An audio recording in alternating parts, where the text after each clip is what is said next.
Hello, everybody. My name is Darryl Kinsey Jr., welcoming you to another episode of Apex to Asphalt for Monday, February 23rd, 2026. Formula One has finished up testing, all steam ahead to Melbourne, Australia in round one of the Formula One World Championship. Monster Energy Supercross was in Arlington, Texas, where 250 East kicked off their season. Freddie B, host of the Raceless IndyCar podcast and co-host of the Neutral Zone, will join us to preview St. Petersburg and the upcoming IndyCar season. Amsoil Snowcross completed their East Coast swing in New York. Repco Supercars are back following their season opener in Sydney. And NASCAR, well, Pray Your Driver made it to the end of the race in Atlanta and Daytona as we get ready to head into the traditional part of the season. And of course, we'll have a look at the week ahead in racing. I'm Darryl Kinsey Jr. Christopher Lehman is down there. We'll be right back to talk about all of this and more after we pay some bills. Be right back after this.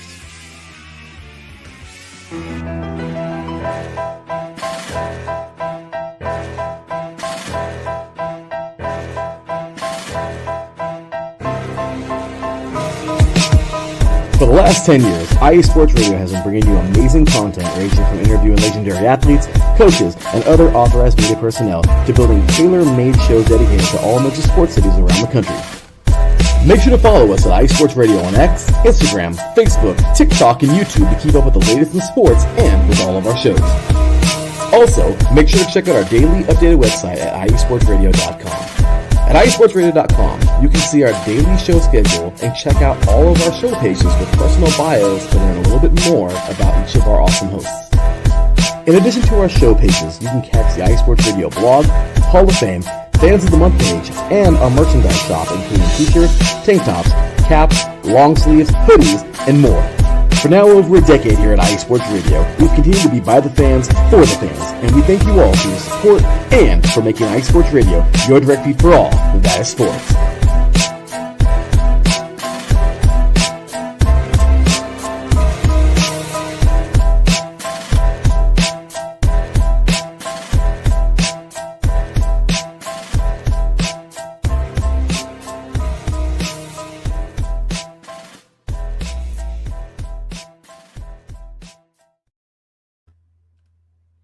And we're back here on Apex to Asphalt, ready to get started here on February 23rd. Thank you all so much for joining us. And it's time to get into the racing weekend that was. And of course, we will start with a review of Formula One testing and a reminder for the last time.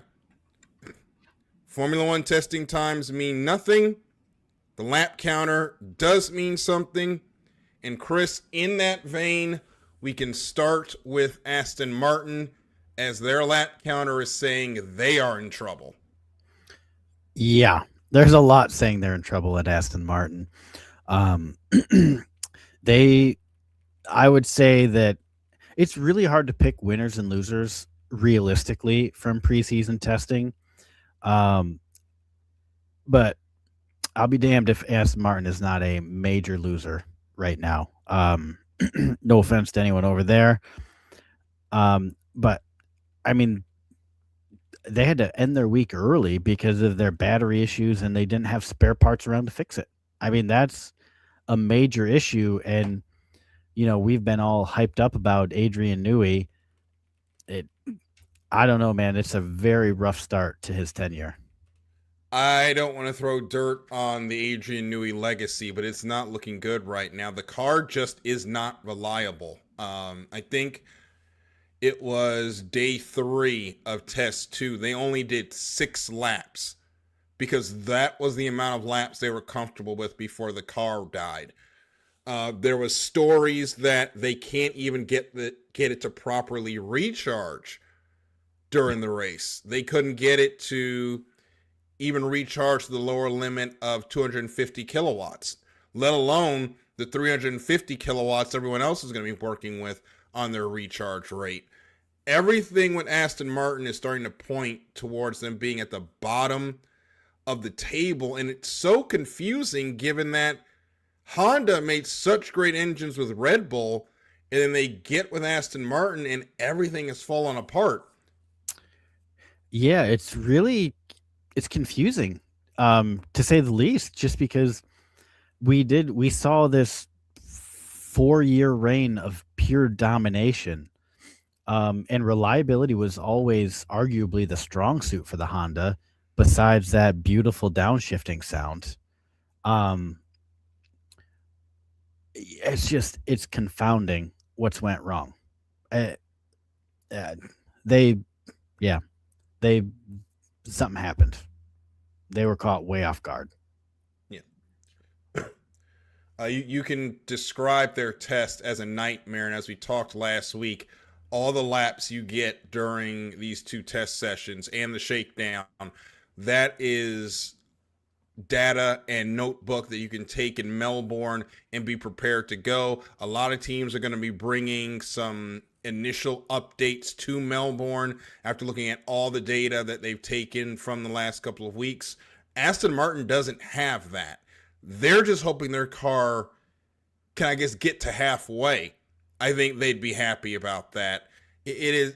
I don't think we can undersell it just how bad that car is going to be, to the point where Cadillac is already looking in front of Aston Martin to start the year, and that's the team that just started this year. Yeah, it's going to be rough for a lot of people. There's going to be some real wake up calls early on. Yeah. But a team that is feeling good is VCarb. They finished with the second highest lap count of 407 laps during the second test.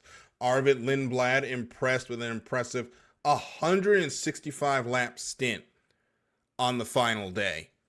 That is great reliability out of the VCarb, and they've got to be feeling good going into Melbourne, because on the other side of Aston Martin, they've got a lot to go in their notebook in what is going to be a fiercely competitive midfield, with Haas also doing well, Audi also having long run pace, Cadillac, the new kids on the block, they're going to be challenging. It's going to be an interesting race behind the main pecking order in F1. Yeah, absolutely. There's actually a lot of promise, and we always talk about with regulation changes how it's supposed to kind of reset the field. And to a degree, people always like to point out, well, Mercedes is still going to come out on top, and Ferrari's still going to come out on top, and Red Bull and McLaren. And yeah, that is true, but the real reset comes from that mid pack, and that's where arguably that's where the more fun racing is, or at least has the potential to be anyway. No one likes watching a race where someone's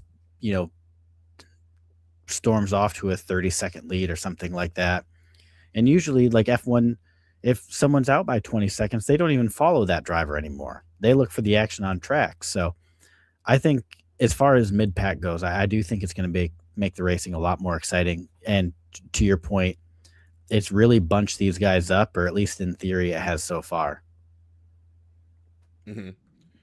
And that's the one thing about Formula One recently, in that while the top of the order, except for the last couple of years, is really set in stone, that midfield is always a shifting, fluid model of who's got the best car that week.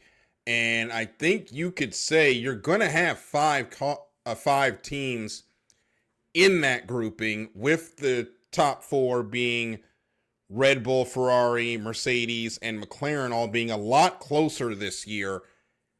And then you've got Sauber and Aston Martin, who are probably going to be bringing up the rear. But it's going to be interesting to see where in that order the main group is going to, or sorry, the main group of the midfield is going to be, because I don't want to lean too much into the times.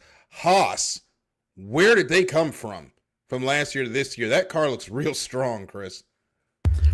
Yeah, it really does. And it just, that's the regulation reset, is it does give these teams an opportunity to really jump in the standings. And conversely, you look at someone like Aston Martin and you can also have a free fall. So, but yeah, I agree.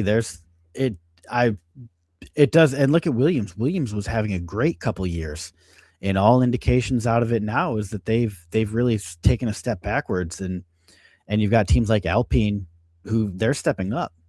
Hmm. So it's going to be really fun to watch and see how this field inverts. And speaking of how the field inverts, Williams needs to invert in their weight as they are currently significantly overweight in that car. Remember, they had a bunch of issues trying to pass the crash testing.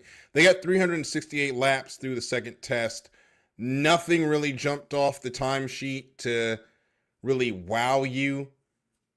But right now, the main issue with that car is it's way too heavy. And once they get the weight down, it'll probably be more competitive. At least that's the hope.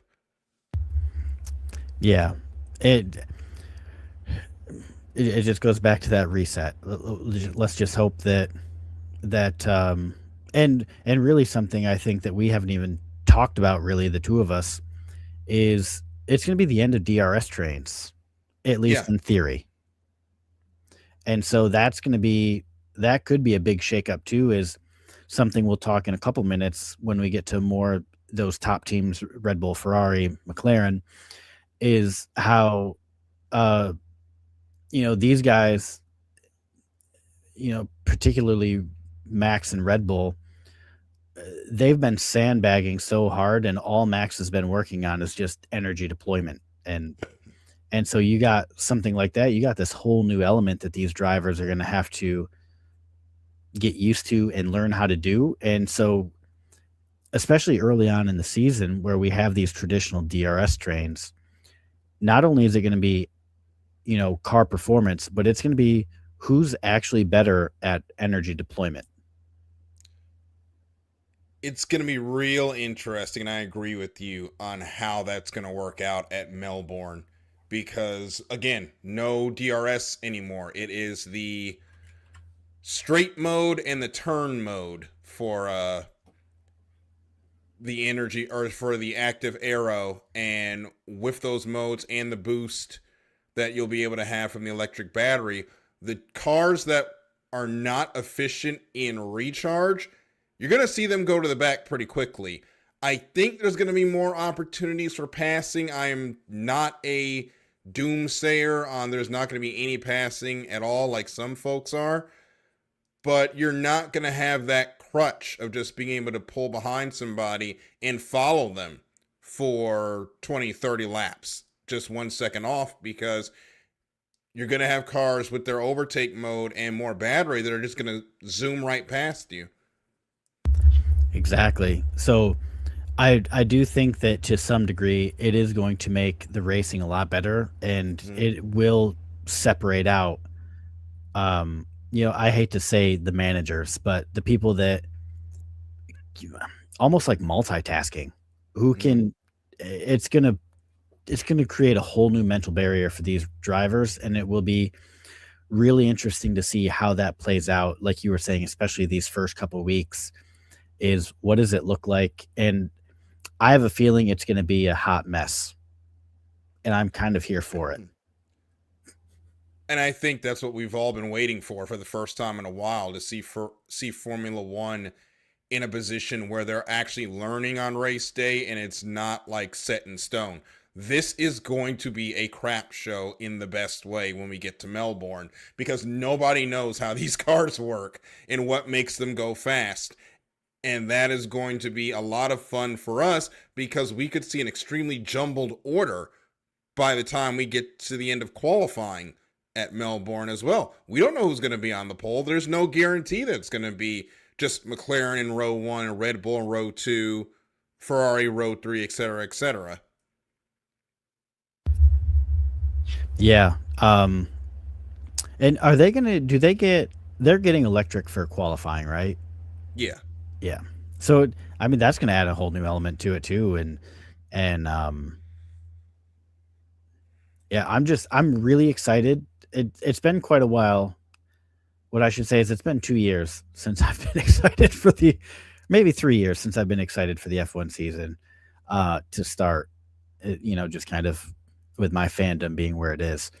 But I'm excited to see how this early season plays out. And I'm really excited to see Cadillac on the grid. We've been waiting so long for an 11th team. We thought it would be Andretti, Mm-hmm. and then kind of realized it would never be Andretti at the same time. So it's just gonna be fun. It's such a season of optimism in the strangest ways. And there has been conversation about whether or not we're going to get a 12th team at some point. I know the Concord agreement goes up to 13, but I just don't see a lot of the tracks don't have the paddock space for 13 teams, and I just don't think we're there yet. I don't know who those teams would be to fill out those other 2 spots. I know High Tech was trying to get into those spots, but they got into trouble with a little bit of sanction dodging, so that team is now no longer with us. But yeah, it'll be interesting to see how and if the grid grows, because we haven't seen 13 since the ill-fated 3 back in 2010, when we were originally supposed to have a cost cap and didn't get it, which kind of screwed those teams over. But to have 11 teams, 22 cars back on the grid, it's going to be a lot of fun. And it's going to be interesting to see who ends up in this era being 22nd and 21st at Melbourne, although I think we know who that's going to be at this point. I have a good feeling. I feel like I could probably predict 20th and 19th as well. Yeah. I would love to get 13 teams on, though. It would definitely be a little crowded probably, but I think it would be really fun too, especially if we could get, someone with a rich racing history, someone that was in the sport for a short time, but a bright time, rich energy. Oh God. Does that grift even still exist? I don't know. It probably does. Yeah. I don't even know what happened to that guy. He had a great mustache though. A killer mustache. Yeah. It's just like the money team. The money team in NASCAR. Except for I think they actually ended up racing, right? I mean, they raced like twice. Like 2 Daytonas or something like that. Yeah. And then we don't really know what happened to Floyd Mayweather after that. He never really showed up to any of the races. We don't know why that was a thing, to be honest. He really disappeared from the public spotlight a few years ago.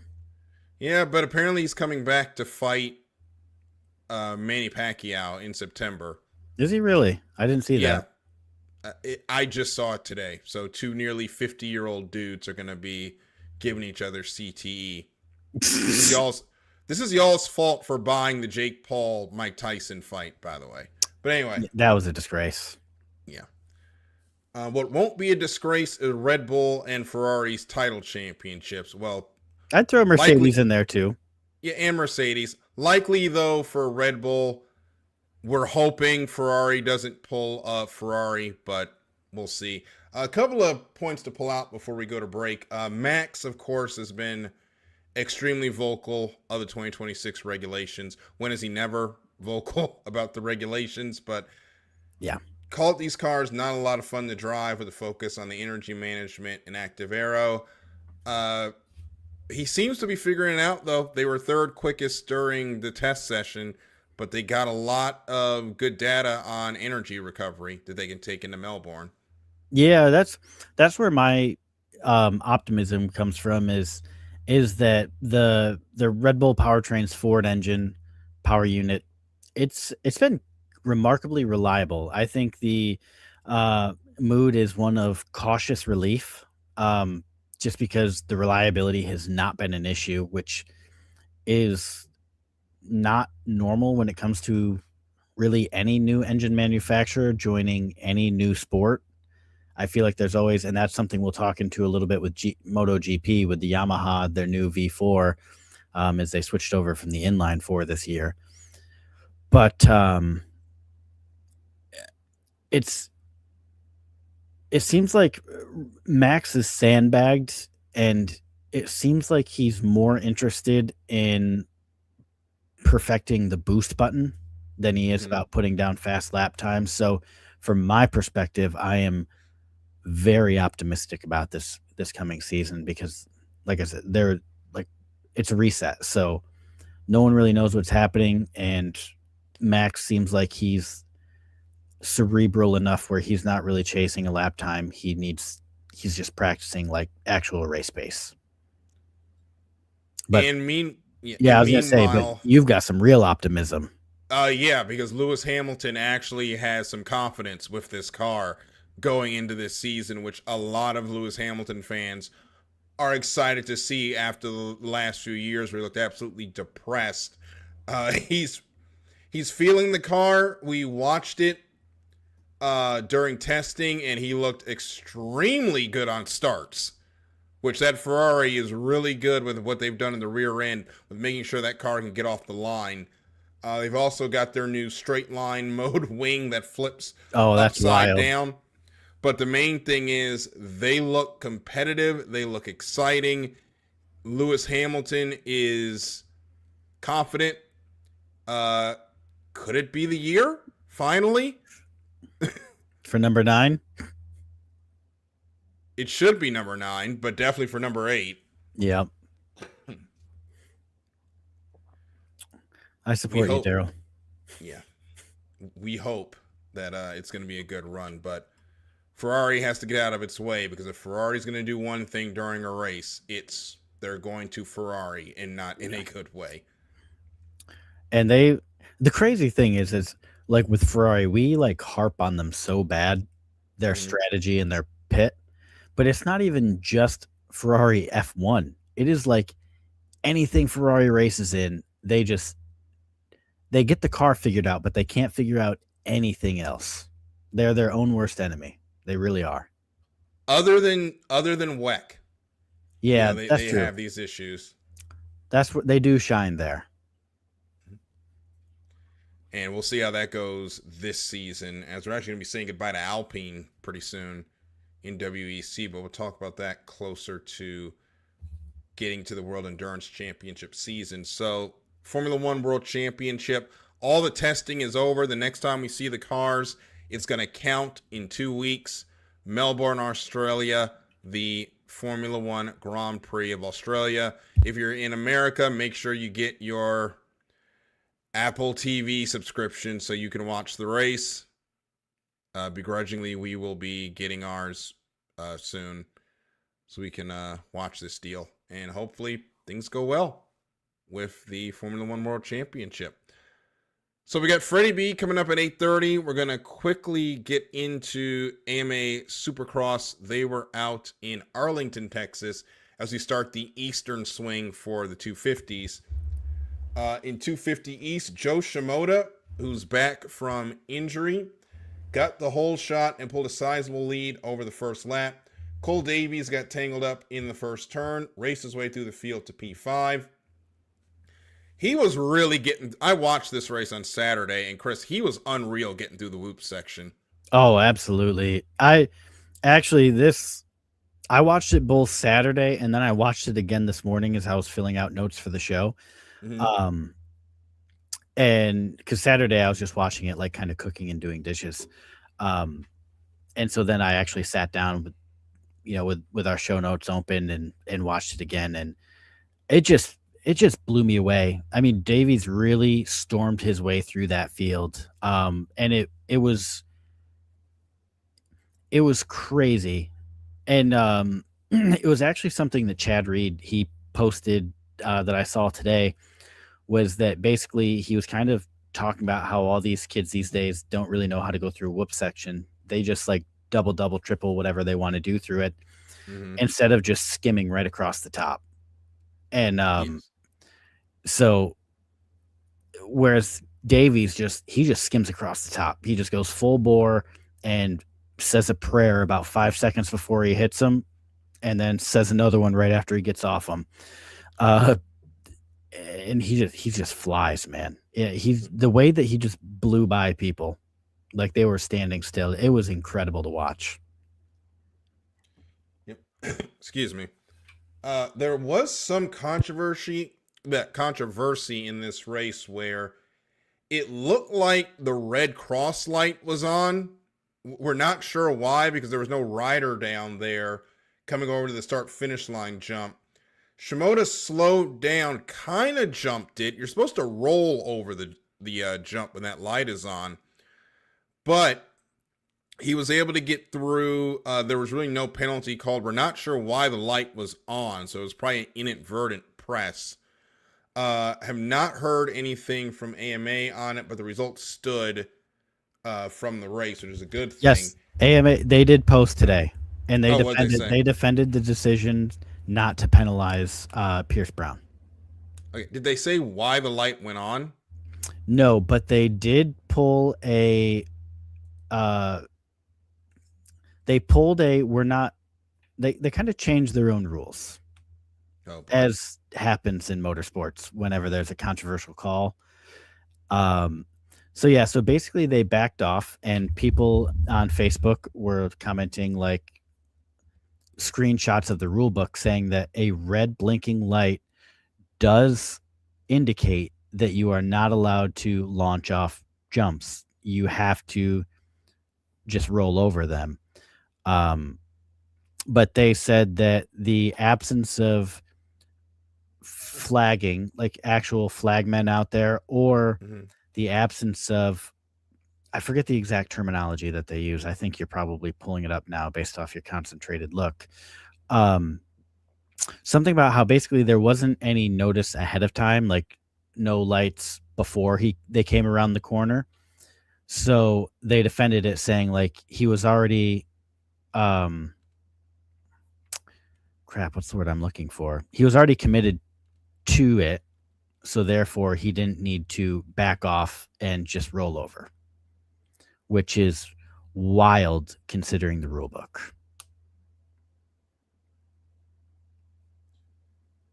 Yeah, it is. I think they're also trying not to affect how the race ended, because it really didn't change anything, because Pierce Brown was going to win that race regardless, but it's just, the light shouldn't have been on to begin with is the other issue. I think that we're not talking about is the fact that there was no reason for the red light to be on. So you can't really penalize them when the light shouldn't have been on to begin with. Yeah. I'm with you there. It shouldn't have been on, but at the same time, if it is on, that is something you abide. Safety lights are something you abide by. Mm-hmm. If you know what I mean, like I get it. I don't. At the same time, it's really hard to call it one way or another. But their explanation today that they came out with, it makes no sense within the context of the rule book. The light was on as Joe Shinoda came around the corner. He saw the light. He backed off, even though he was committed to doing the double right before the start finish line. And the light was on, and then Pierce Brown comes around the corner and he hits it, and Joe Shinoda loses like a almost 3-second lead. And then, it's over from there as Pierce Brown hits the line as you're supposed to. And yeah, it was race over, and Joe Shinoda did the best he could getting back. And he did make it interesting at the end with 3 laps to go. He did have one final opportunity, and he didn't make the best of it. And Pierce Brown just cruised off to like a 3-second win. In the 450s, Cooper Webb picks up his second consecutive hole shot, which was a weakness for him for his career, but they've definitely worked on that in the offseason this year, and it's really come back to help him. However, it was Ken Roczen who got the lead by the end of the first lap, but Hunter Lawrence chasing him. Lawrence, Roczen, Webb, and Tomac, they put on an epic battle for the win, but Hunter Lawrence is the one on his 26th start in Supercross, picks up win number 1. Yeah, and it was a long time coming. But he's a winner. He won it in a really fun way too, because he did have to work his way up. I think he was coming out of the first corner, I think he was like P5 or something, or P6, and he had to fight his way up through Tomac, Cooper Webb, and then Roxon, obviously, to take the lead at the end. But he had to pass 3 greats on his way to victory. And they put on a really fun race too. I mean, that was, I don't think it's been the best 450 race this year, but it's top 3. It was, those guys just put on a good show.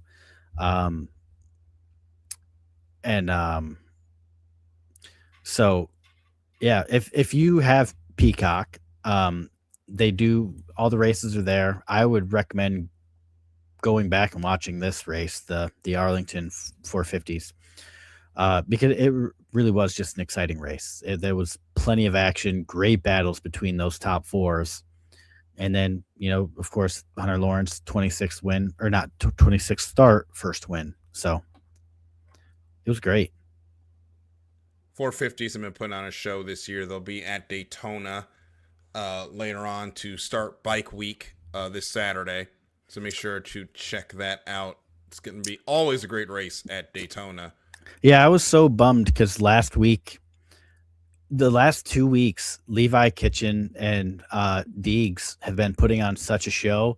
And then I click on, and I didn't even think about the fact that it was the East 250 East was starting this week. So I clicked in about 10 minutes before the 250 main started. And then I look and I just see the running order, all the names on the side, and I'm looking and I'm like, oh no, you gotta be shitting me. West is on break for a little while. Dang it. Cause I was looking, Kitchens, he's got Deegs' number. Mm-hmm. He's going to get it. And so I was really disappointed to click on, see the 250 East had started up. But it was good though. And so this whole new cast of characters we get to see for the next couple of weeks. And of course we'll see the East-West showdowns. So, Kitchen and Deegs aren't over yet, but I have a feeling we'll get some good storylines out of the 250s in the East as well. Yep. So the East-West showdowns will be March 21st and April 4th in St.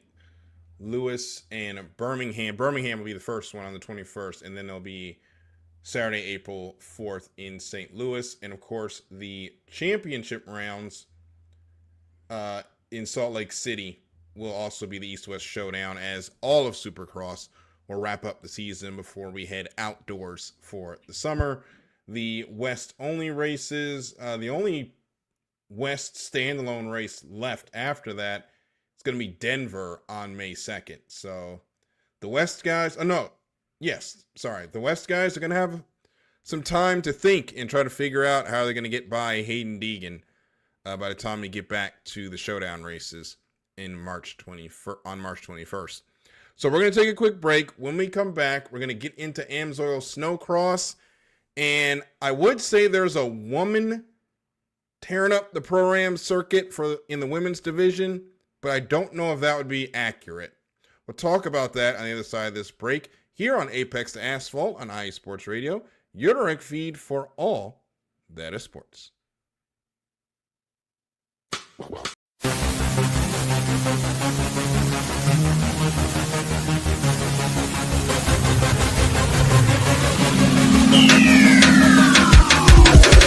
What's up, everybody? This is Taryn Rodriguez. Are you a fan of volleyball? Are you a fan of Thunderous Spikes? Then I have the show for you, Set Point, where I cover NCAA men's and women's volleyball, high school boys and girls volleyball, beach volleyball, and even professional volleyball. Catch the action every week here on IE Sports Radio, your direct feed for all that is sports.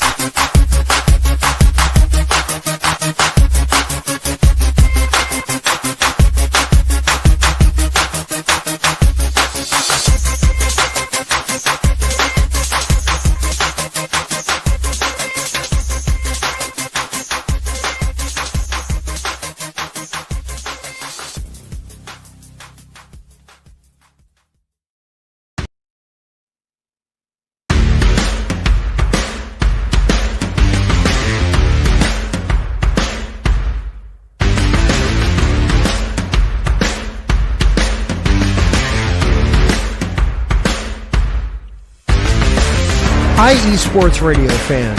This show is brought to you by Planet Jerky Premium Brisket Beef Jerky. Planet Jerky is the official jerky of the 2022 California League champion Lake Elsinore Storm, single A affiliate of the San Diego Padres. This all brisket jerky has gluten-free options, contains no MSG, no sodium nitrate, is low in sugar, and high in protein. Go to their website at planetjerky.net and follow them on Instagram at Planet Jerky. Planet Jerky, the jerky that's on a whole other planet.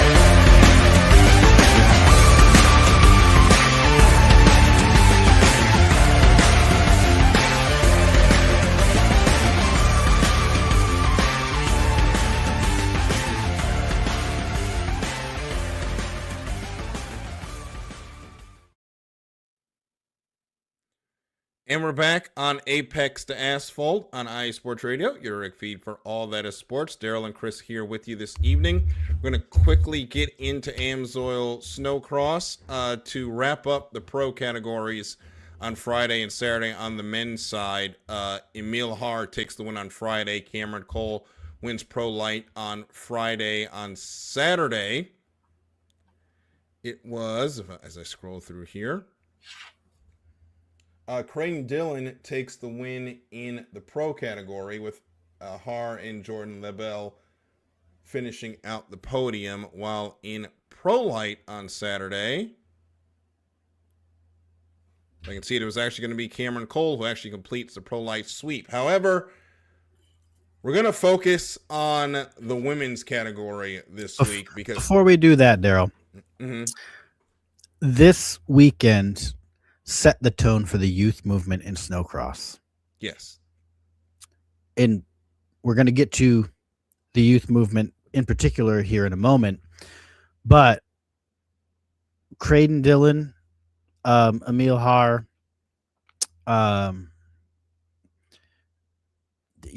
it was, and then you got Cameron Cole, who swept. This is the youth movement.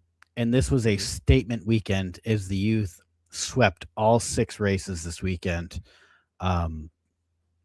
So it's kind of a turning of the guard, which we see a lot in motorsports. And that's always a really, it's a struggle for the fans of the old guard, so to speak. But it's really exciting for that next generation coming up through. And I think that motorsports as a whole has really huge turnover. And with Freddie joining us here in a moment or two, we'll talk about, I think it was about 2 years ago, Darryl, was when we kind of determined, okay, the young guns are here and they are really making their mark in IndyCar. Right now it is happening with snowcross, and it is a wonderful thing.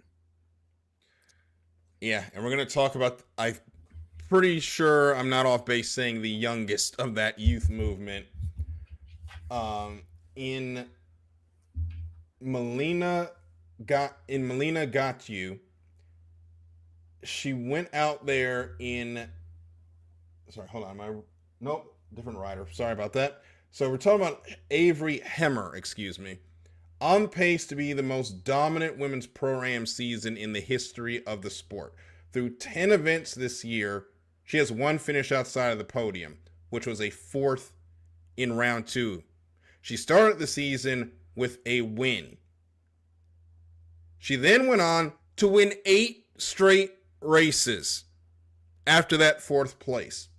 10 races, 9 wins. Complete domination of the standings. And it's in the Pro-Am women's category, but it's hard to call her a Pro-Am woman because Hemmer is only 14 years old and slinging around a snowmobile in competitive racing. Yeah. It's a 14-year-old girl throwing around a multiple 100-pound snowmobile, and she, pardon my language, she is whooping everybody's ass. she is going to have the most dominant season in history because when she wins, it is domination. And at this point, the rest of the field is demoralized. This girl is wild. And so there's Melina Katu, who you were kind of mixing up there at the beginning.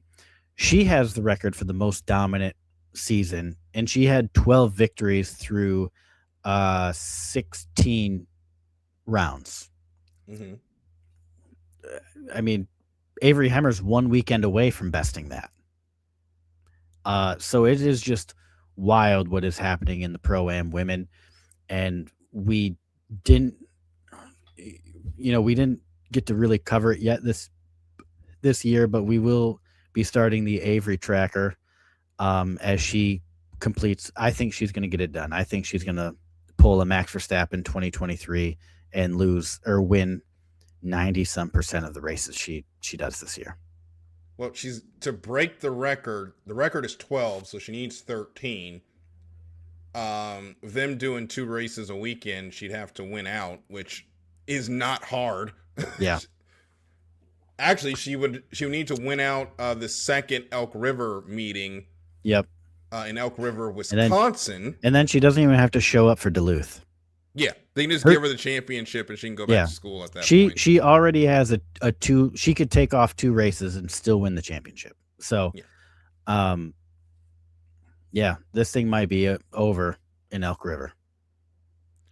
We'll keep you up to date with that as it goes on. An absolutely incredible record, and congratulations to the young lady, Avery Hemmer. Absolutely dominant in the snowcross.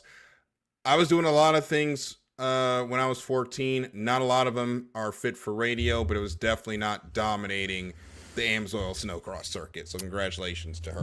Yeah. I was nowhere near doing what she's doing right now. So hats off to her. I hope you get it. I hope you win out. And that's what we're saying about this youth movement coming in. It really flips the sport upside down. And the women's Pro-Am needed it. It had been a little stagnant the last couple of years, just losing some of these legends that were racing. And so if she can revitalize that, and at 14 years old, she has the potential to inspire a lot of young women to take up the sport. And so I really hope all the best for her going forward. So before we get Freddie B on, something just jumped up on my feed that oh Lord, Tyler Reddick is apparently at WWE Raw tonight. Oh, him and CM Punk did an entrance, which is absolutely incredible. So you go to look up that if you can find it. But we're gonna get into. I was expecting bad news. Full disclosure, the way you said it. Thankfully, it was good news this time. Oh, that's good. Good. More good news. The NTT Data IndyCar season is coming up this week in St. Petersburg, Florida, and that means we get to talk to our good friend, Mr. Freddie B, joining us here, host of the Racelets podcast, and also co-host of the Neutral Zone. Freddie, welcome back to the program. We've missed you. We haven't got a lot of time to talk over the winter, but welcome back, and welcome back for the first time for Race Week in IndyCar. You guys hear me okay? Yep. Yeah, we got you. Okay. Yeah, thank you for having me back on, and it's finally come to this point now where we can talk IndyCar racing. Been a long off season, Darryl. I think I joined you guys a couple of weeks ago as a little bit of a preview going into the season, but now we're finally here. We're less than a week away from St. Pete, and I am so excited for this season. I think IndyCar is going to build upon how great of a season they had last year. I think the field is deeper all around amongst all teams, and I think we're going to be in for a treat. So last time out, they just wrapped up testing at Phoenix, getting ready for that race, as they'll be having a doubleheader with NASCAR, the first of 2 doubleheaders with NASCAR. We'll talk about the first one here in a moment, but It's exciting to get IndyCar back to Phoenix. It's kind of like their West Coast ancestral home out there. I know they've been back and forth with racing out there. What did you see in the test, and what stood out to you? What stood out to me was David Malukas on day one, as he's the replacement for Will Power in that number 12 Verizon car, and he finished P1 day one. Nothing's changed. David Malukas still super fast on short track ovals. And it's just funny because the last time IndyCar raced there, 2018, Joseph Newgarden was the winner. And in 2016 and 2017, Will Power was P2 those races. So they've had a really strong success rate in Phoenix. And now you got a new, fresh blood in the seat. And I'm excited. A lot of good things. We didn't see Prema at Sebring for the testing leading up to St. Pete. They weren't at Phoenix as well. So I don't think they're going to be racing anytime soon. But Alex Palou still fast as well. The ECR guys, Rossi and Rasmussen on day 2 of testing in Phoenix were outstanding. And if they could build upon what they did last year, Christian Rasmussen obviously winning his first race of the season in Milwaukee, they could be dangerous. There's about 5 or 6 teams that have legitimate shots, if anybody can beat Alex Palou this year, to win a championship. And that's the big thing going into this season. We've seen Alex Palou absolutely dominate everywhere except for a circuit courtroom, as he finally got a loss on his ledger. Unfortunately, he's got to come out of the pocketbook a little bit. Right. But you hit the nail on the head.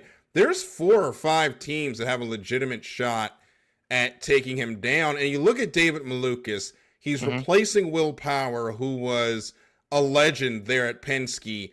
How much pressure is he going to be under to perform in this first season in that Verizon car? He's probably going to admit that he's not under a lot of pressure, but I think deep down inside that he does have a lot to live up to. Will Power, like you said, a legend in the sport. He's moved on now to Andretti. And if David Malukas can build upon the success he had last year, he's got a new team. He's got veterans and Joseph Newgarden and Scott McLaughlin, his teammates now as well, that he could feed off of the data and everything that they all share. It could be a really good season for him. I hope the pressure doesn't get to him and we can see him. He's still so young. He's just a kid out there, and he's just a great personality.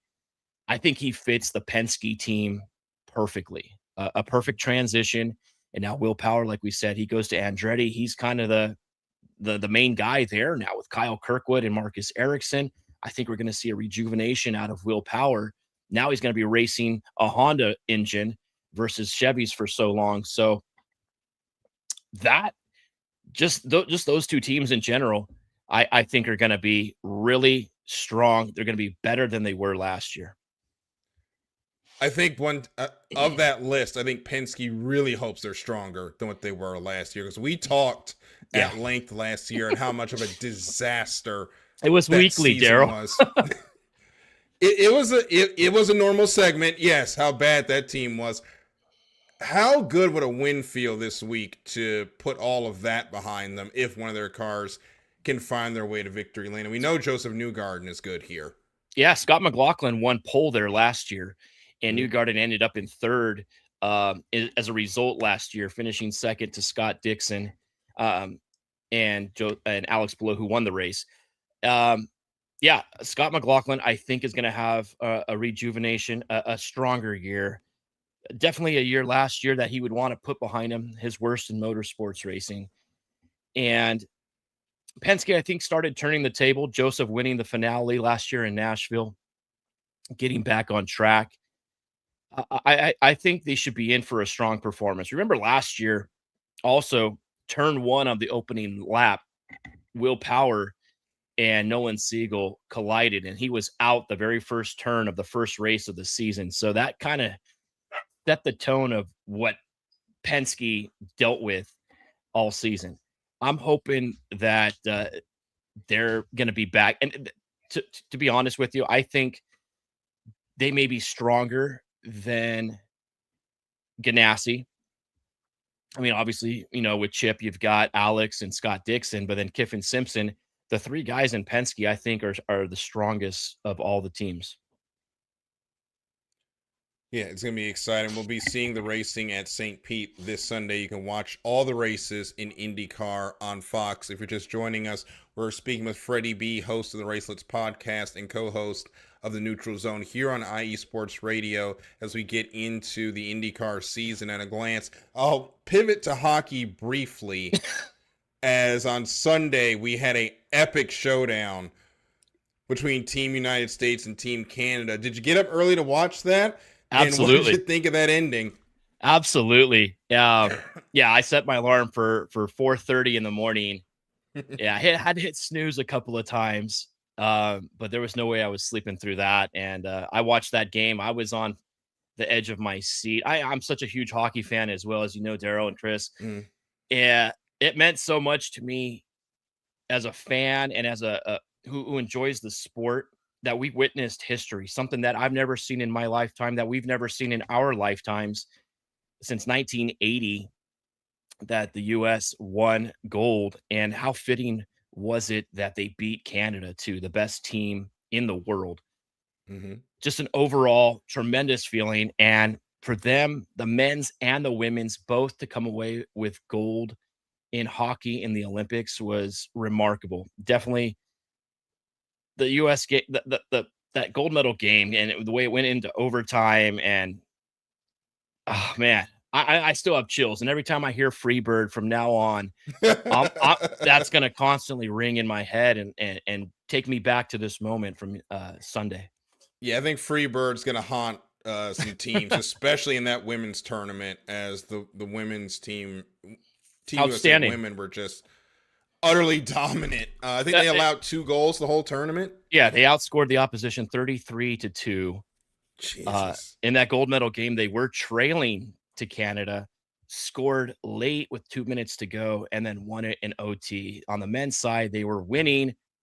Then the game was tied, and then they came back and won it. But I think the women's team was the most dominant USA women's Olympic team that I have ever seen. And the men, they balled out, man. They you only have 2 weeks that you can really prepare for something like this as well. Obviously these guys are in the middle of their regular NHL seasons, but for them to come together, and the goalie performance we saw out of Connor Hellebuck was you're not going to see something like that again. He made 41 saves yesterday, kept that team alive. You're not going to see it was just like that. Too many great storylines. Yep. And we got some great storylines coming up this year in IndyCar. One of them is we're going to a lot of new places this year. We talked about Phoenix. We're going to Arlington, Texas, March 15th. We're going to be here in DC in August 23rd. August 16th, we're going to the suburbs of Toronto in the streets of Markham, Ontario. Of our new race sites, which one are you most excited for? Well, obviously I'm excited. I'm going to be going to the Phoenix races. That's something I have never been to before. But I think the biggest draw is going to be that Arlington Grand Prix.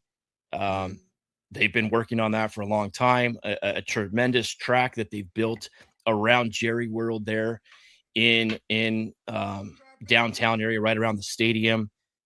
It looks phenomenal. I saw Kyle Kirkwood was there the other day walking the track, all brand new pavement, very slick, very nice. The stands are going to be great. It's going to be probably the biggest draw, maybe attendance-wise. I know Long Beach gets over 100,000 fans, and Indy, obviously, for the 500 gets, 300,000 fans? Indy's in a whole nother zip code. But, yeah, this could be the huge draw, and you're going to get those fans that are going to support coming up the border, I think, from Mexico. Hopefully things are better come that time. That is the hope. And but yeah, I think it's great. The DC thing, it's kind of fluky. It's going to be a one-off. They're not going to do it again after this year. But the streets of Markham, the streets of Markham, I'm interested to see how that goes. Toronto was a really narrow racetrack, and Markham looks to be very similar. I don't know what the passing is going to be like, so I think we're in for a treat this year.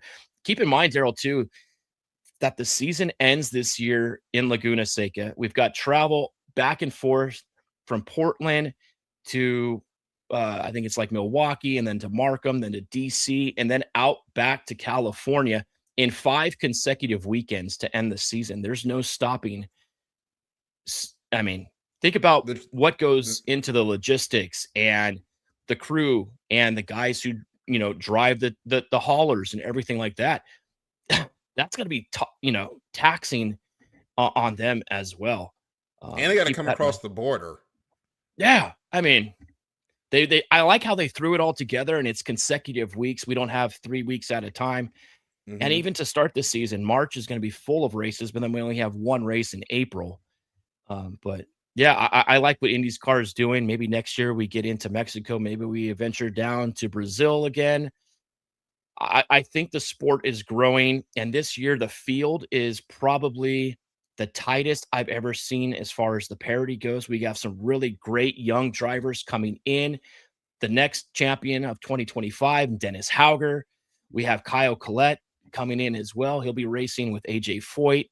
And then Mick Schumacher. What is he going to bring to the table racing for RLL? We know what his lineage is with Michael, his father, and his uncle Rolf. I want to see how he does in open wheel racing here in the States. So we're getting ready. And on that note, who do you think's going to who has the best shot to take down Alex Palou this year? I'm still going to go with Pato O'Ward. I think he's still the second best driver there is out there. I had a debate with my daughter just the other day. We did our show, our season opener as well, and she seems to think Alex is just going to continue his master class of driving. And honestly, unless he slips up, I mean, that's where somebody's going to take advantage. But I can see him definitely winning, anywhere from 5 to 8 races again. Mm-hmm. One team I do like that I'm going to throw out there, Meyer Shank. Felix Rosenquist and Marcus Armstrong, both with strong seasons last year. They qualified well. They ended the season well. I think that they could be a force. I think we're going to see Marcus Armstrong get a win or two this year. I would like to see Armstrong pick up a couple of wins. And the IndyCar is good for some of those teams who don't expect picking up some wins during the year. Hopefully we will get this DC track map so we know exactly where this thing is going to go down. It was supposed to have been out by now. Clearly there's a lot of crap going on in DC, so they haven't put that out. I'm hoping we get that soon because there's a lot of folks that are excited about that one. And it's going to be interesting to see IndyCar. Are you going to try to get out to that one, Darryl? I got to find out more information on how it's going to go because we're already going to be going to Richmond the week before. So gotcha. Okay. And it's going to be a couple of months after the wedding. So I'm going to try to very nice. Be good on the spending. Yeah. Because on June 13th, we get married. So that's really so great. Hey, I got a question for you too. Now, IndyCar came down and said they're changing the way that they're managing the tires this year when it comes to street courses, in which each team has to run 2 stints on the alternate tires. Last year, you were able to just run 1 stint, go out there, throw a lap or 2 down, come back in, and get back to the hards. Do you think that's going to have an effect and maybe kind of even things out a little bit in terms of strategy? Oh, it's definitely going to, because you're not going to see like at St. Petersburg where people pit after 5 laps and throw the softs away. Right. You're going to have to make that stint work for you somehow and try to go longer into the race. So, and holding on to new sets of softs is going to be a lot more important this year, because when do you use that new set? Absolutely. For that, you ideally want to save it for that second run. But if you qualify poorly and you need to get up front, you're going to have to take the early for Mr. Feelgoods and then suffer at the end of the race. Yeah, it's going to create a lot of strategy. Yeah, I think it's really going to. I think it's going to be. There's going to be a lot of strategic things coming into play when it comes to pit strategy and tire deg and how they're going to manage all of that stuff. That's going to be great. That we're going to see that first race of the season. And then second week, we're going to Phoenix. I want to see how they're going to do, how the track is going to hold up after all the rubber's been on there from the Michelins and then going to the Firestones. I'm excited. I've never seen a NASCAR race before. I'm going to spend the entire weekend there. Anything that you can prepare me for when I go to this race? One, it's going to be loud. Two, the trucks do not have the same etiquette as IndyCar will when it comes to passing and moving each other out of the way. And three, it's just going to be a lot of fun because they are going to be balls to the wall the entire time. And it's going to be the trucks at a street course. It's going to be something unique because those big, heavy NASCAR trucks do not belong on a street course. And we're going to see that this weekend. I'm already predicting a track blocker, but it's going to be fun. Yeah. I think so too. I'm looking forward to it. I like the collaboration that the two big, heads of IndyCar and NASCAR coming together on back-to-back weekends to start the season. And Fox has really got to take this and run with it as they're gonna build upon, I think, a really successful year that IndyCar had last year on Fox. And now you incorporate the two together. This is must-see TV. Don't miss out. We're going to have fantastic racing. So the NTT Data IndyCar season gets started this weekend with the Firestone Grand Prix of St. Petersburg, March 1st. It'll start at 12 and lead straight into the NASCAR race at COTA at 3:30. So if you're getting up on Sunday, getting back from church, or just getting up wherever you go, set the TV on Fox and don't change it for the rest of the day. You've got some great racing coming up. Freddie, tell them where they can hear Racelets and what's going on with the Neutral Zone. So Racelets IndyCar podcast. You can find us on YouTube. We just came out with our first episode of the season yesterday. That's live on YouTube now. You can go ahead and click over to that. It's a show my daughter and I do. We just previewed the season. We recapped a little bit of what happened last year and things to look forward to upcoming this week in St. Pete. You can find me also at Freddie B on Twitter and on Instagram, TikTok, and Racelets IndyCar podcast on those platforms as well. As far as the Neutral Zone goes, Adam and I will be hosting our show on Wednesday. The NHL kicks back off the stretch run of the NHL season, 25 games to the finish. It's going to be great. And now I just accepted another gig, and I will be on Monday nights, probably right after our IndyCar segment, switching over, changing hats to my baseball hat, and be on Bullpen Bulletin talking baseball. It's going to be busy. I'm a busy guy, and I can talk sports, and I really appreciate you guys having me on this show, and I can't wait to see what unfolds this weekend, and we'll recap next week. All right, Freddie, thank you so much. Have fun in St. Pete. Enjoy the trucks as well. It's going to be a lot of fun. I'm not going to St. Pete. I'm going to Phoenix. Okay, so enjoy Phoenix. Phoenix, yes. Enjoy the races out there. I think the trucks might be there as well, but either way, enjoy that. It's going to be a lot of fun. Have a good one. Hey, real quick. I tried watching Snowcross, and I've missed the last couple of races. I do have that channel, so I am going to tune in and start watching that. It sounds incredible from what you guys are talking about. When do they normally race on Saturdays and Sundays, or is it Fridays and Saturdays? It's usually Friday night, Saturday afternoon. Deal. And if you've got Flow, yes, you can go watch all the races back through the beginning of the season. They're on there, so I can send you I can send you a list of kind of like if you wanted to like catch up on like 2 or 3 of like the best ones. I'll send you over those, and that sounds then great. obviously with your daughter being pretty young as well. I mean, let her watch the Pro-Am and see 14-year-old Avery Hemmer kick everybody's ass. Oh, that's incredible! Hey, I'm gonna go do that as soon as I get off here. Yeah, she's gonna enjoy that. Yeah, so it's great though. They've had a really good season this year. So awesome. And also, like, I know you're not big into like NASCAR type stuff, but supercars, man, you gotta watch supercars. Which one? What are the supercars? Oh, That that's is- we're that's actually Australia. about to talk about that next. That's That's next. Australia. Oh, Australia. In my opinion, it is the most entertaining racing in the planet. okay. It's worth killing your sleep schedule to stay up till Yeah. midnight to watch. Or these.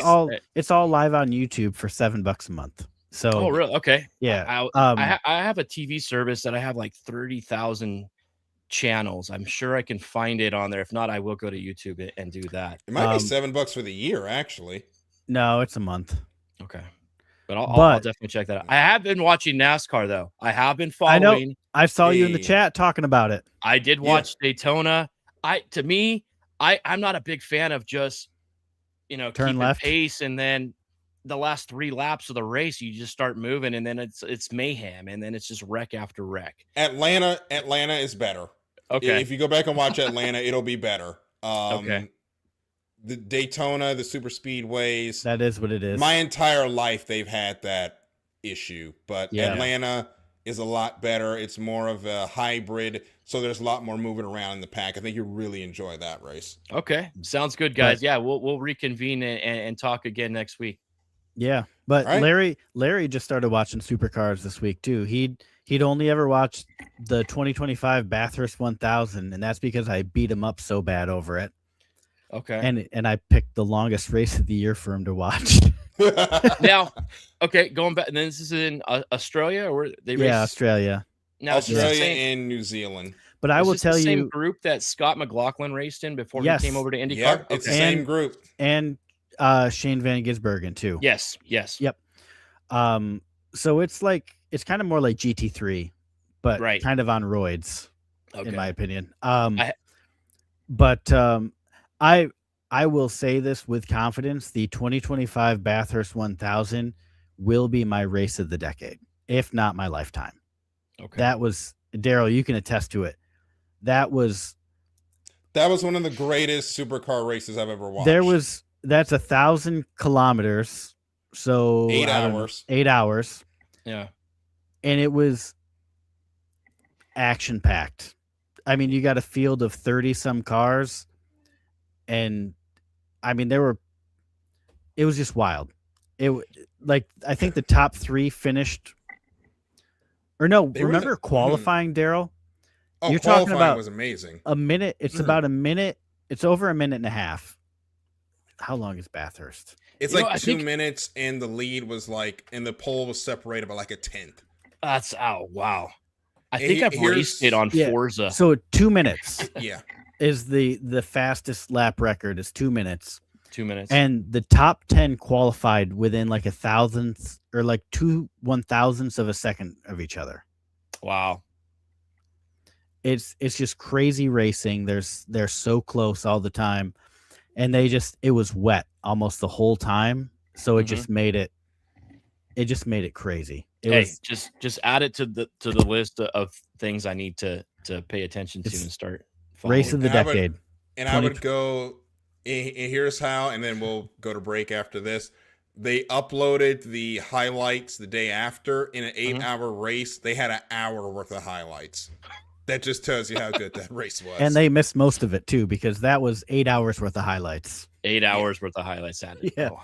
Hey, thank you guys. I'm going to look forward to that. And then maybe I can expand a little bit and join the conversation a little bit more than just on the IndyCar side Yeah. later on down the road. All right, well, thank you so much, Freddie, and Appreciate have it, guys. a wonderful night, and enjoy St. Petersburg and start the IndyCar season. I can't wait, you guys. Take care. Thank you. Yep. See You ya. too. Bye. So we are going to take a quick little break, and then when we come back, we're going to get into Repco Supercars, the Sydney 500 weekend. Toyota made their debut, and in NASCAR, Toyota goes 2 for 2 to start the season. Talk about that on the other side of this break here on Apex to Asphalt on IE Sports Radio, your direct feed for all that is sports.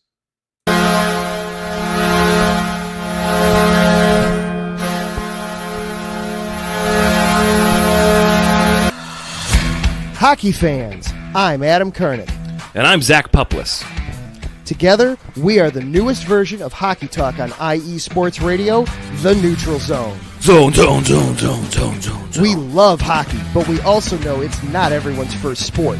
So we want to make this show as much for new fans as for the diehards. Whether you can name all the Swedes on the '08 Red Wings Stanley Cup team, or if you can't tell if Varlamov is a goalie or the latest trendy vodka, we're here to help. With facts, figures, and outrageous fans, we bring you all the hard-hitting hockey news you can handle, while still keeping it fun and on the rails. Well, mostly. So tune in every week as we go around the hockey world, from college to Canada, the minors and the majors, and everywhere in between. So bring your cellies, And your one-timers, you wicked wristas. and be sure to protect your five-hole. Catch the Neutral Zone every week on IE Sports Radio, your direct feed for all that is sports. We promise not to pick on the Arizona Coyotes every episode.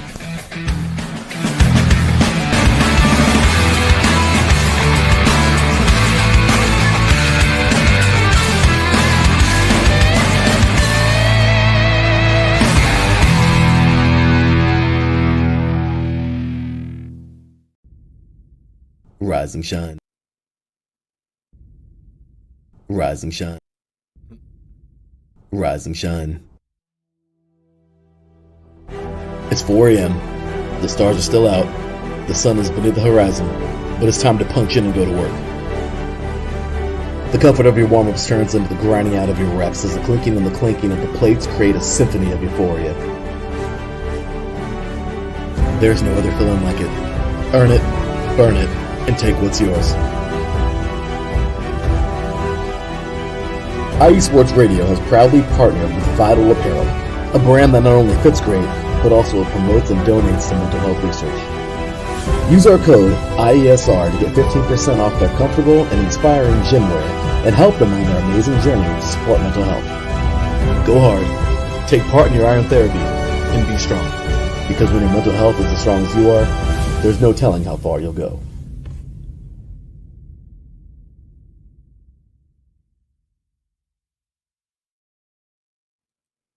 We're back here on Apex to Asphalt. Thank you again to Freddie B for joining us to talk IndyCar. We'll have him on at various points during the season. Darryl Kinsey Jr., Christopher Lehman here with you to go through the final segment of the show as we get into the Repco Supercars Sydney 500 of the weekend that was. And Chris, it felt good to have Supercars finally back and absolutely destroying my sleep schedule to watch these races.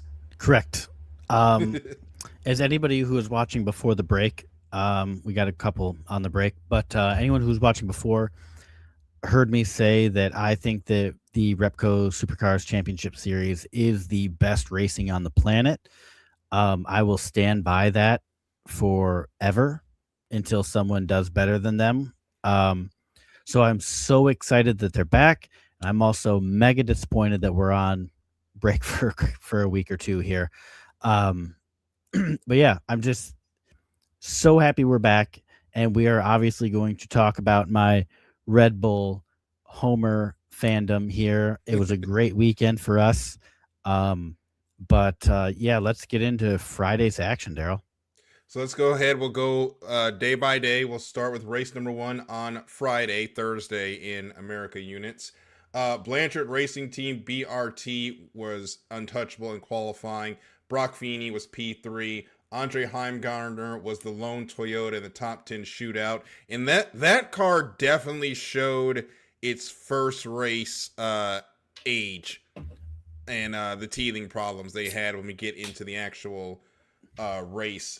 BRT, they managed the race early on. They fell victim to Brock Feeney and the monster undercut that he pulled.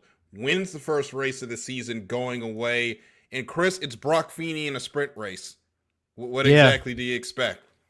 Brock Feeney winning a sprint race win is like peanut butter and jelly. They just go together. So,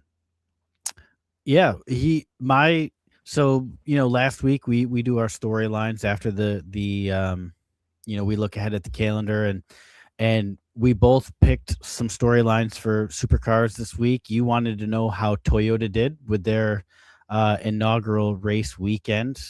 And we'll talk about that a little bit later here. But mine was, does Brock Feeney come back with a vengeance? And for anybody who, does not keep up with the Supercars series, last year they adopted a NASCAR-style playoff playoff system. So 3 races elimination, and then you got 3 races, and 3 races is a weekend in supercars. There's a race Friday, Saturday, Sunday. So the Sydney 500 is 500 kilometers broken up over 3 races, Friday, Saturday, Sunday. That's how the final series worked as well. And so Brock Feeney has a dominant, not quite record level domination, but in the Sprint Cup, he was untouchable. And he won, what was it, like, I think it was like 70 or 80% of the races in the Sprint Cup. He won 80% of the Sprint Cup races. 80%. And he almost set the record, or no, he did set the record for pole positions last year. He blew that out of the water by like 3, I believe it was. I think he got 15 last year. Yeah, he was utterly dominant in qualifying. Yeah. So either way, Brock Feeney, Red Bull and Pole Racing, was absolutely dominant. And then in the finals, he gets dumped. And then the guy that dumped him, his teammate, wins the championship. So Ryan Wood dumps him in the finals race, and Chaz Mostert ends up winning the title. And I remember watching the broadcast, and those two have not spoken, Wood and Brock Feeney, since that incident. Correct. They have not, and I wouldn't speak to him either. Yeah. It was a racing incident. Looking back, I can say Feeney did close the door pretty late.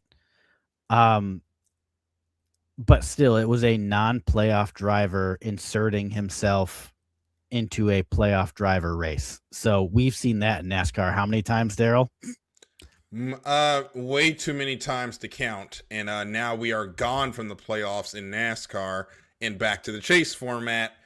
Maybe supercars will adopt a chase style format instead of the playoffs next year. We can only hope. Yeah. And so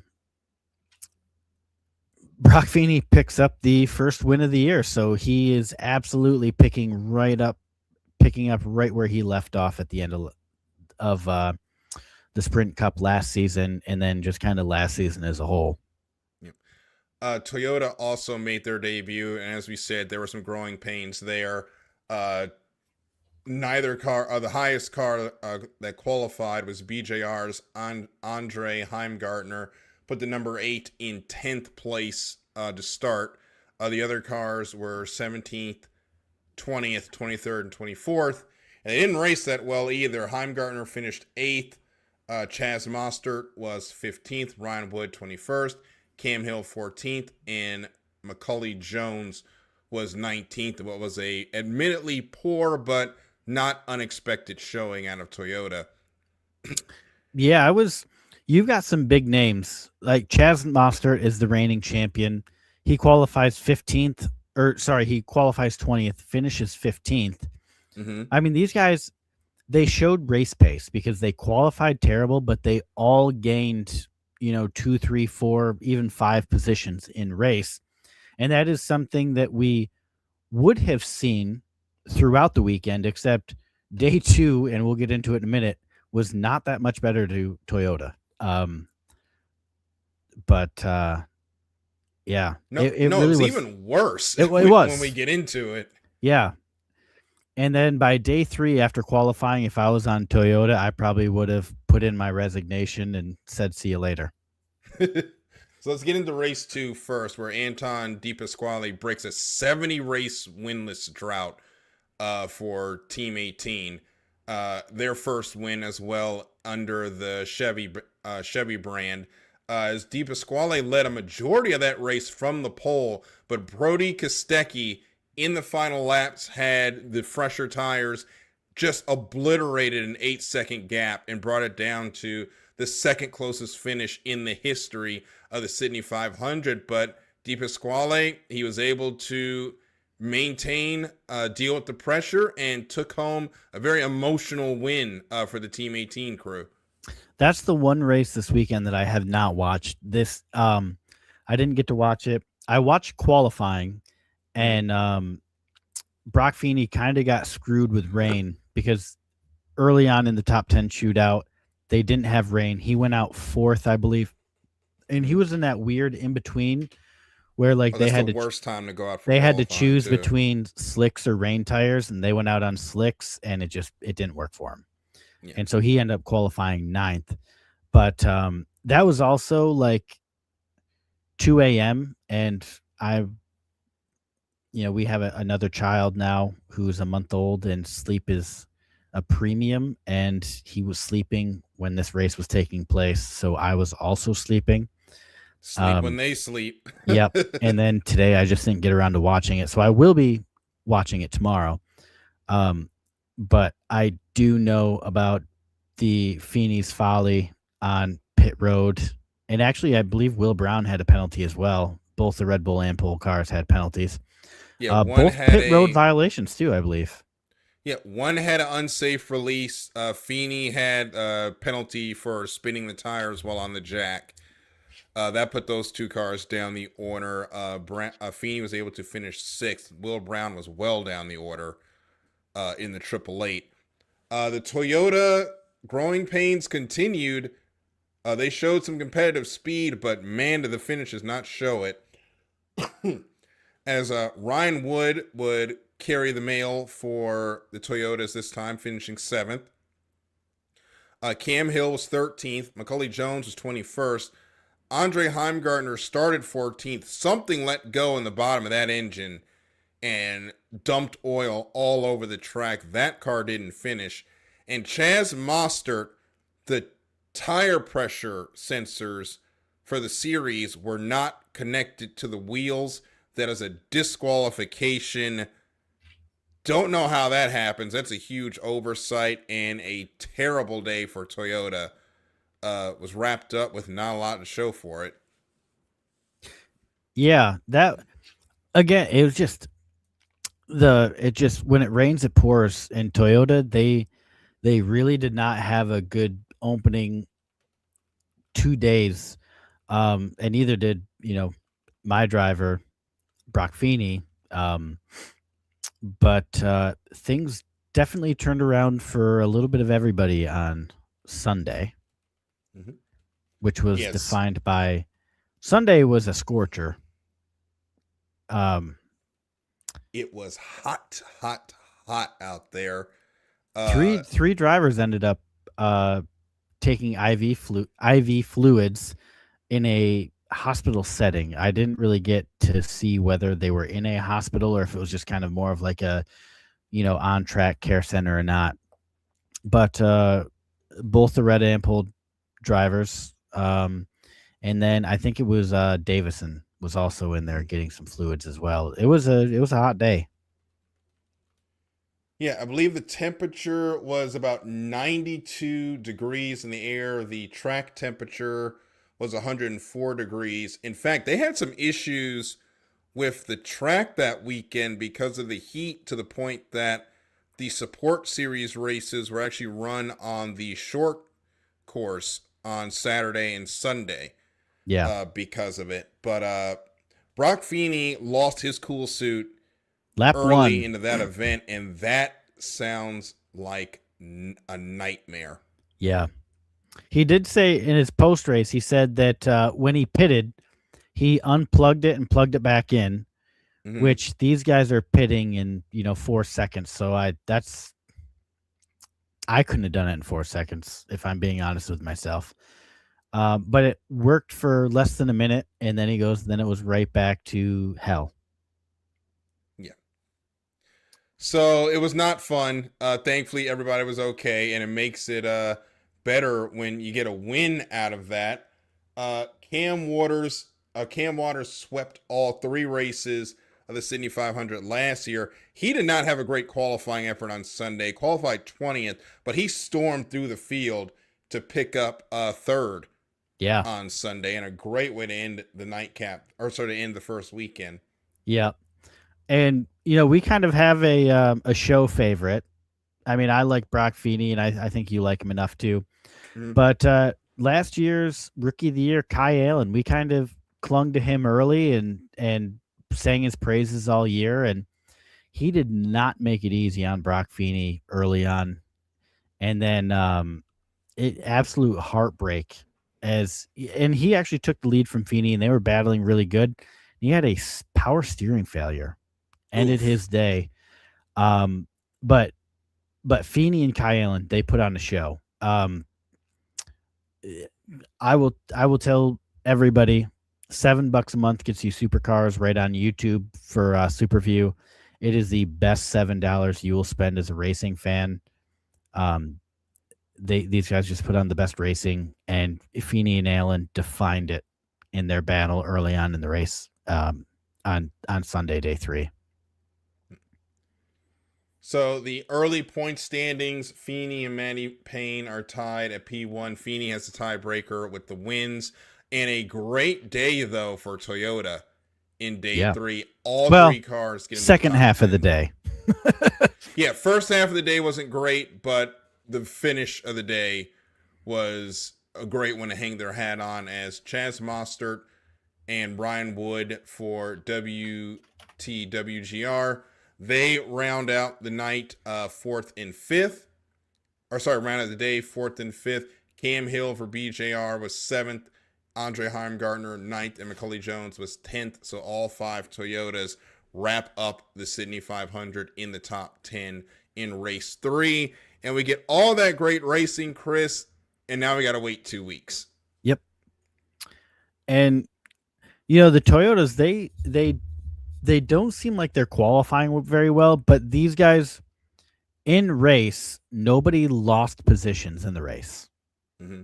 That's 5 cars. Well, with the exception of your disqualification and then your DNF, but nobody lost a position. So if I'm Toyota, I'm just like, okay, we're not set up for speed, single lap speed, but we have race pace. So there is something to build off of for Toyota here. And they'll probably have a few more weeks of growing pains realistically, but I would expect them to start getting some better qualifying results. And they don't really get the preseason testing that a lot of other series do as well. They get 2 days basically. And that's it.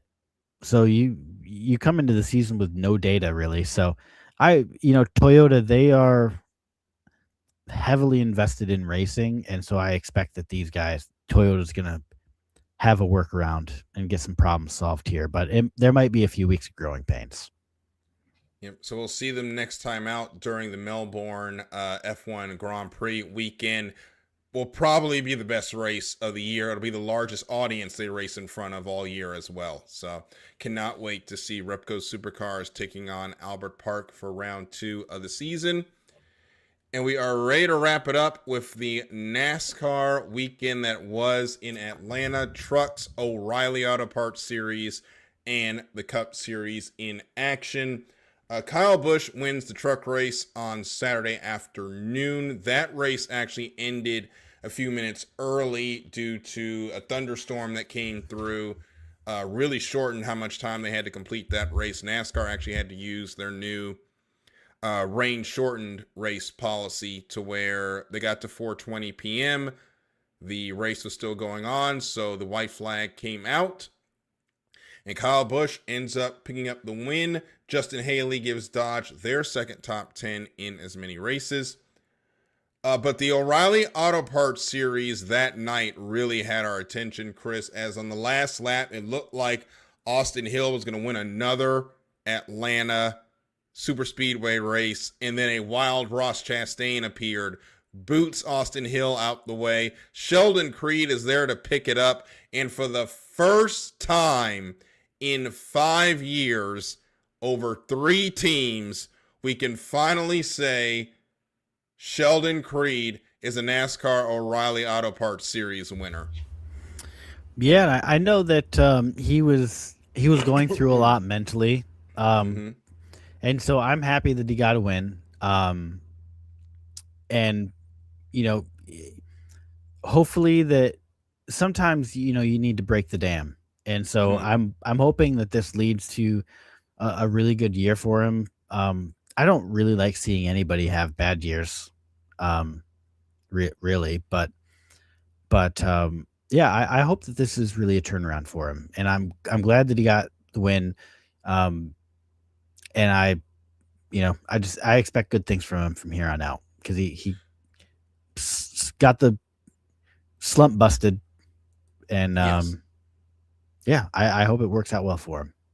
Yeah, and especially because he found every way to lose a race that you possibly could. Yeah, So really. it's so good to see him finally come across the line and be the beneficiary of someone else's misfortune for once. So Sheldon Creed picks up a win that was very well received by the O'Reilly Auto Parts Garage, and Alan Alexander, Jamie Mack, and Parker Kligerman, they were losing their minds at the end of that race. So if you get a chance to watch that one on YouTube, go back and check it out. Corey Day was involved in several incidents. He was a little bit of a wrecking ball on Saturday night, but Raja Caruth was kind of the MVP. That car was every way but loose in the final 15 laps of that race. Or sorry, the final 50, really. Managed to hold on to it, battled back for his second straight top 10, and now Raja Caruth, first full-time season. Yes, it's early, but he's second in the points. Great to see.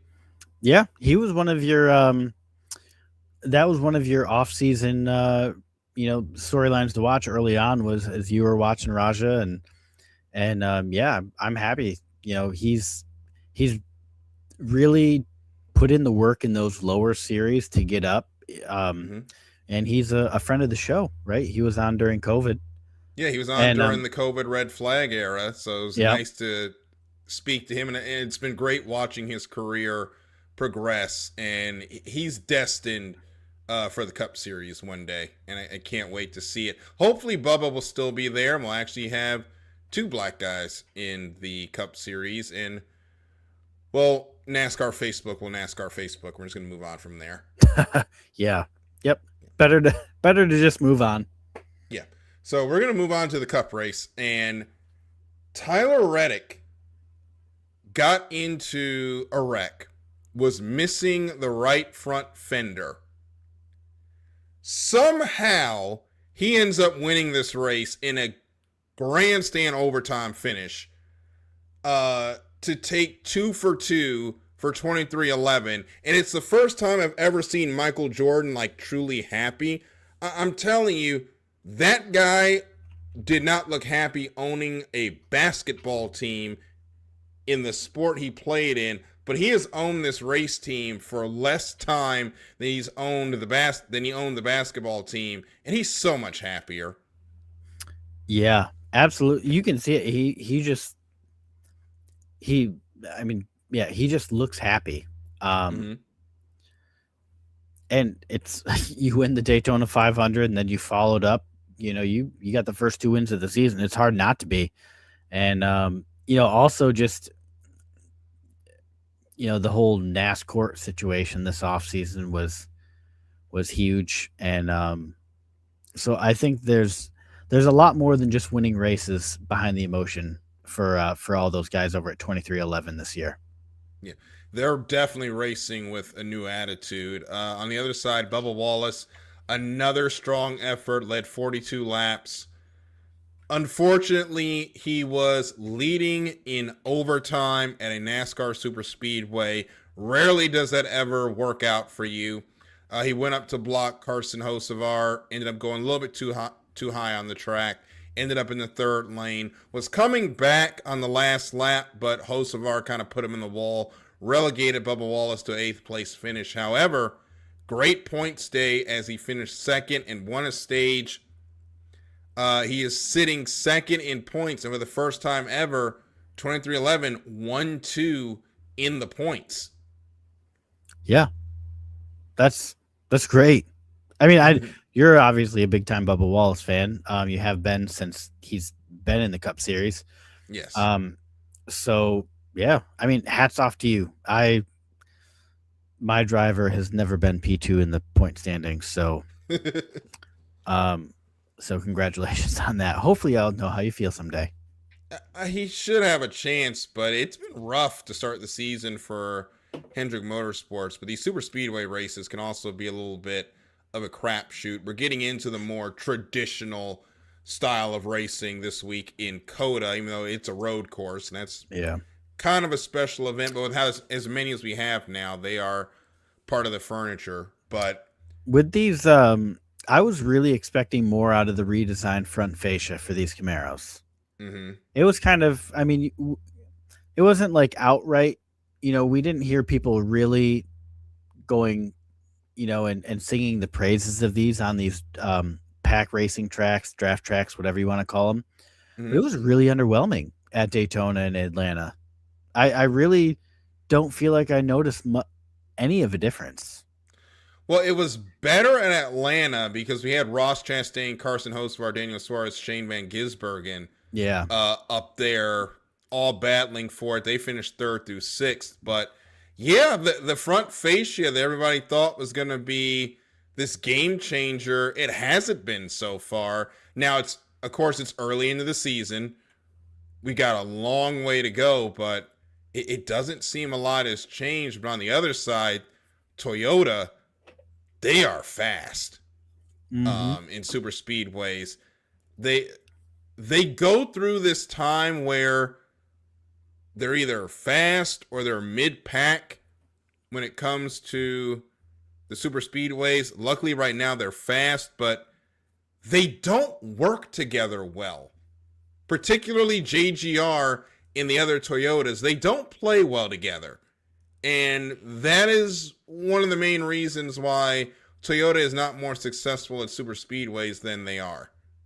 Or than they should be, rather. Yeah, I would agree with that. So Kyle Larson, unfortunately, his horrible luck at super speedways continues. He spun on the last lap of segment 2. He finished 32nd. If that guy has a kryptonite, Chris, it's super speedways. Yeah, and that may be its only kryptonite. Yeah. Insert joke about iRacing. Well, that's a whole another kryptonite. But as long as he keeps the microphone muted, I think he's going to be fine. Yeah. He signed a really big deal. He signed that 5-year extension with Hendrick right before the Daytona 500. We didn't even talk about that last week. Yeah. Him and the crew chief re-upped for 5 years. So they're keeping the band together there. I think Kyle's going to be fine. You have to. I mean, when you're running that good, yeah. You can't really change anything there. Larson right now, though, 21st to start the year. I don't think he's going to be this far down the points for very long. So I think we'll see him work his way up. And as you look at the early point standings, and this is why we're kind of not going over the points today, we've got drivers like Christopher Bell's in 31st, Denny Hamlin 27th, William Byron, 13th. A lot of the super speedway craziness has led to the points being jumbled. But once we get through COTA, we'll have a much better look at where the pecking order is. We can start really digging into the early standings. And it's nice, Chris, that we get to do this now where the points sheet actually matters because of the top 16 in these points go on to the chase for the cup at the end of the year. Yeah, we kind of talked about this a little bit, actually really over the last couple weeks, just because it's a big change and it's an exciting change. And so I think, we kind of talked about it more in the context of how it would benefit our drivers specifically. Because I don't think either of our drivers are the type that are going to go out and win 5, 6, 7 races in a season. No. But they can string together some really consistent top 10s, top 5s consistently. So I like the change, and I think it will be much more rewarding to people that are finishing consistently better. But it will be disappointing that SVG doesn't make the playoffs. I think he's going to have, if he can get the ovals down to league average with how great he is at road courses, I think he's going to be a shoo-in to make the chase. And then at that point, it's just going to be, can he maintain? Because you're not going to have that road course in the chase anymore. Yeah. That's a bummer. We're And gonna moving Watkins Glen to May, early May was a bummer too. But yeah. we'll talk about that in May, and I'll need the full hour. There's a lot of schedule reconfiguring that's going to happen because they made the schedule with the playoffs in mind, and now you got to redesign it with the chase in mind. So we'll see how that goes. But let's get into the week ahead before we say goodnight. And it'll run down there at the bottom of your screen as well. It starts with the IMSA VP Challenge at Circuit of the Americas. There'll be the support series for NASCAR. They will run February 27th to 28th. And you can watch those races on Peacock and IMSA TV. Also on Saturday, you're going to want to get that pot of coffee ready for this. The Grand Prix of Thailand, the sprint race, will be on Saturday. 3 in the morning U.S. time. That can be seen on True TV, Max, and the MotoGP video pass. Supercross round 8 will be in Daytona, also on Saturday. They'll run at 7 o'clock. You can watch that from Daytona on Peacock. And the Truck Series will be running in St. Petersburg for the Only Bulls Green Flag 150. That'll be at 12:20. You can watch that on FS1.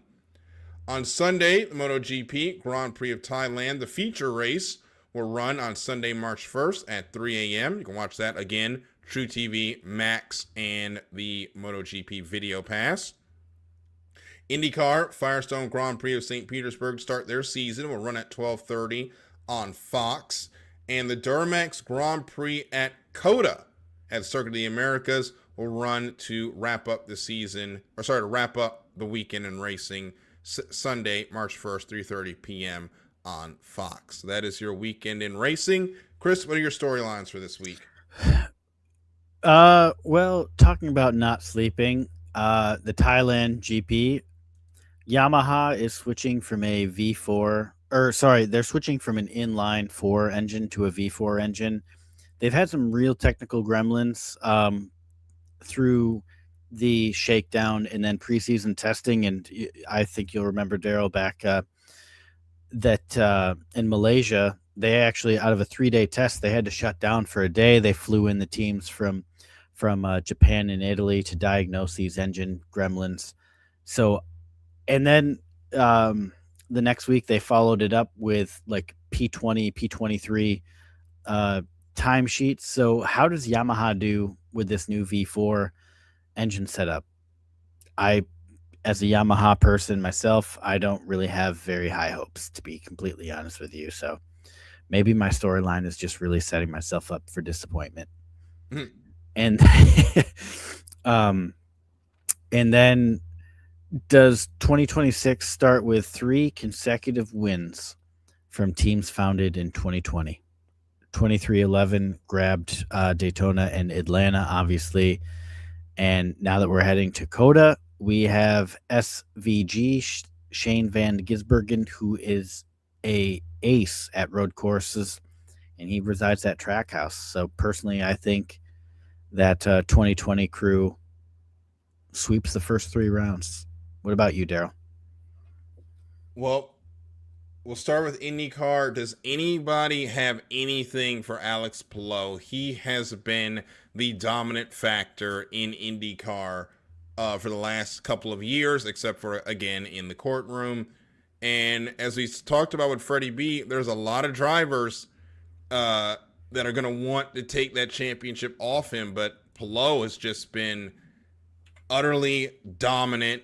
Can anybody set the tone and make themselves the championship challenger going into this weekend in St. Petersburg? As NASCAR heads into its traditional set of races for the season, read non-super speedway, who will ride the momentum from the first 2 weeks of the season? 2311 are coming out looking like the best team on form right now. But you also had some great runs from Carson Hocevar. Shane Van Gisbergen even got a top 10. And you got some surprising drivers in the top 16 right now in the chase. And every year, a driver or two rides that momentum into a great points year. And in a season now where there's no playoffs, and those regular season points count for a lot more. Who's going to be able to hold on to a chase spot that otherwise they wouldn't be able to get? Heading into MotoGP in Thailand, will the Marquez brothers reign supreme in MotoGP? We know how Marc Marquez has absolutely dominated that series. Last year, he went through, I think, about a 3-month straight where it was just him winning races on the way to winning the championship with 6 races to go and then getting injured and sitting out the rest of the season and still won the championship. I don't think it's going to be that easy going forward, but can anybody in the MotoGP ranks put some pressure on Marquez this weekend? I see you pick some low-hanging fruit with that last one. Well, the last one is actually going to be the trucks in St. Petersburg. Is it going to be an awesome show, or is it going to be a crap show with the trucks taking to a narrow street course for the first time? I think it's going to be a mixture of both. It's going to be a lot of fun, and no matter what, you're not going to want to miss it. So with that being said, Chris, final thoughts, everybody, before we say goodnight. Repco Supercars is back. There's no better news than that, Darryl. So thank you for listening. And to all of our beautiful listeners out there, don't forget to brush those teeth before bed and have yourself a good night. Have a good one. We'll see you next week here on Apex to Asphalt on IE Sports Radio, your direct feed for all that is sports. Good night, everybody.